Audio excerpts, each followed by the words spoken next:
மத்தியிலே ஆட்சி அமைத்தாலும் குடும்ப உறுப்பினர் தான் அமைச்சராக்குவாங்க. மாநிலத்தில் தேர்தல் வந்தாலும் கருணாநிதி குடும்பத்தை சேர்ந்தவர் தான் திமுகவில் முதலமைச்சராக வருவாங்க. கருணாநிதி முதலமைச்சராக இருந்தாரு, அதுக்கப்புறம் இப்ப ஸ்டாலின் வந்துட்டாரு.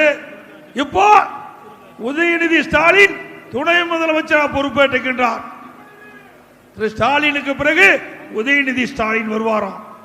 ஒரு அமைச்சர் சொல்றாரு, திமுக அமைச்சர் சொல்றாரு, திமுக குடும்ப கட்சி தான், நாங்க திரு கருணாநிதி குடும்பத்துக்கு கட்டுப்பட்டவர்கள்.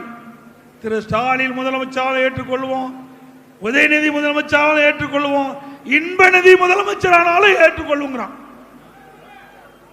அடிமை சாசனம் எழுதி கொடுத்துட்டாங்க. அங்கே சுதந்திரம் இல்ல. கருணாநிதி குடும்பத்தை புகழ்ந்தால்தான் பதவியில நீடிக்க முடியும். அப்படிப்பட்ட நிலைமை திமுக இருக்கின்றது.